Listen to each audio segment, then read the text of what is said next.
ہے شیخ صدوق جنہیں ہم کہتے ہیں، جو اوائل دور کے اندر تاریخ شیعت کے رہنما رہے ہیں زمانہ غیبت کے بعد۔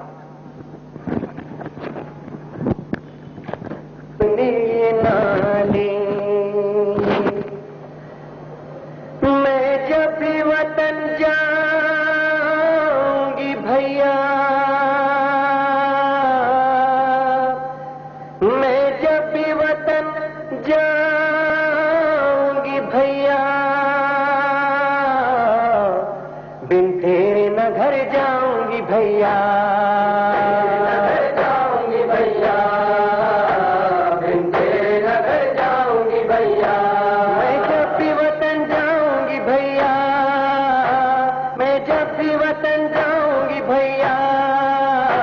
بن تیرے نہ گھر جاؤں گی بھیا، تیرے نہ گھر جاؤں گی بھیا، بن تیرے نہ گھر جاؤں گی بھیا۔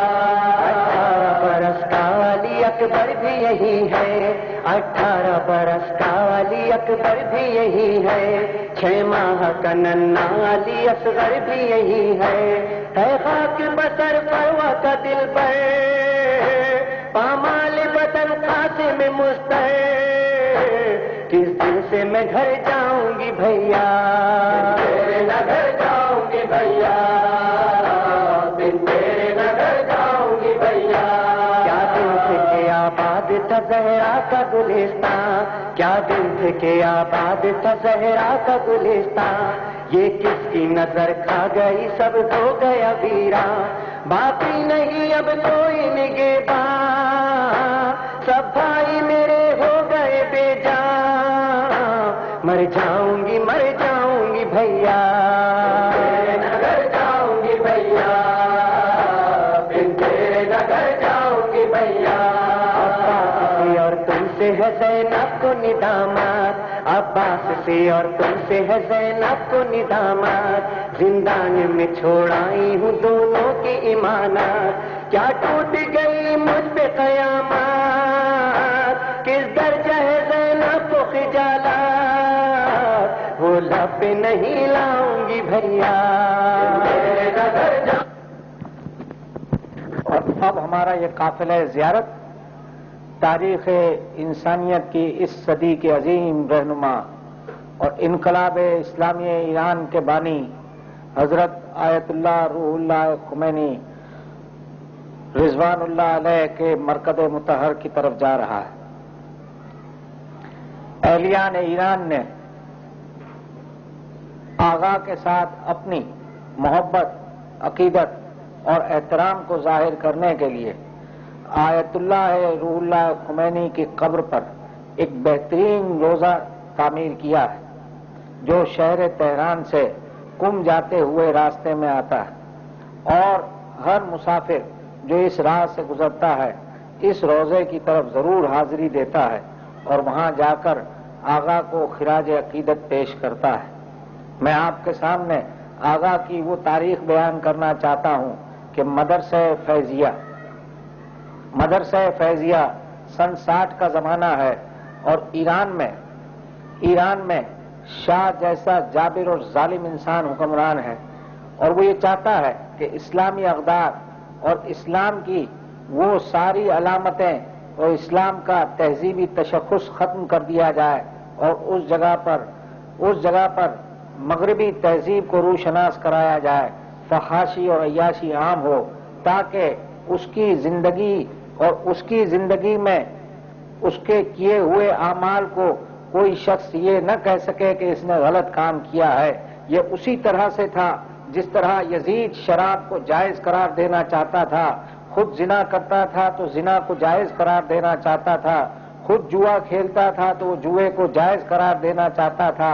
اسی طرح سے یہ ایران کا حکمران، پہلوی خاندان کا یہ شہنشاہ جو اپنے آپ کو شہنشاہ کہتا تھا، نام تو اس نے اپنا ایک امام معصوم کے نام پہ رکھا تھا، مگر اس کے کرتوت اور اس کے کارنامے اور اس کے اعمال و افکار بالکل شیطنت کی طرح کے تھے، اور وہ ہر بری چیز کو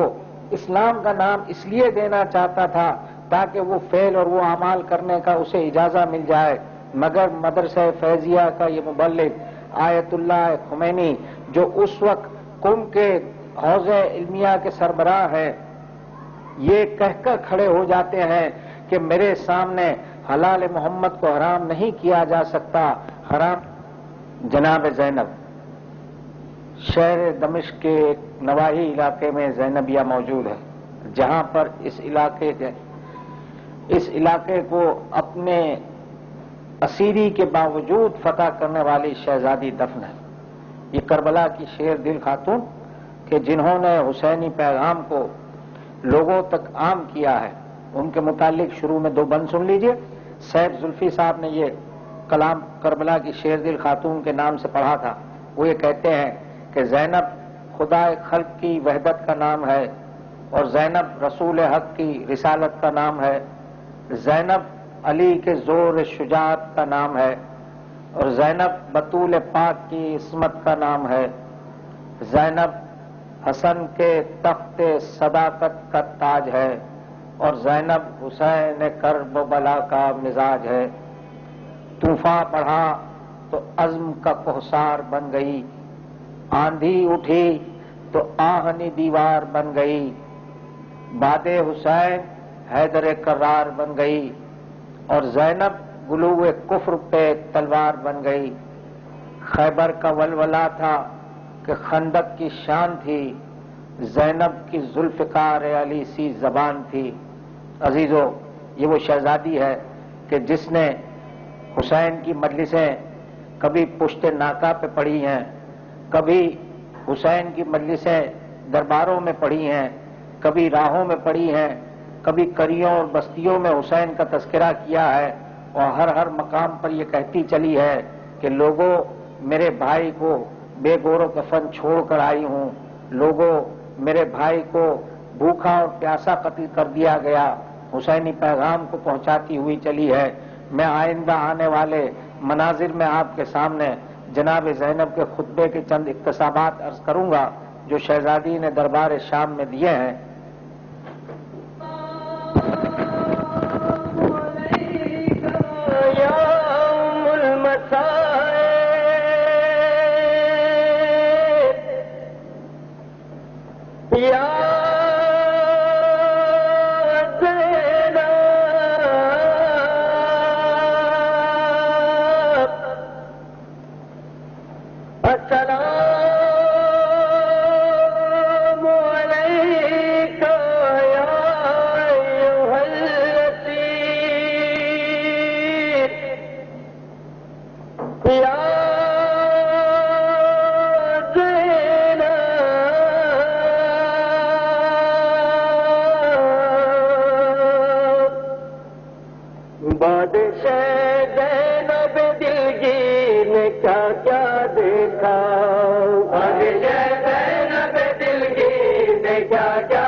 میں تازہ کری آمد شاہ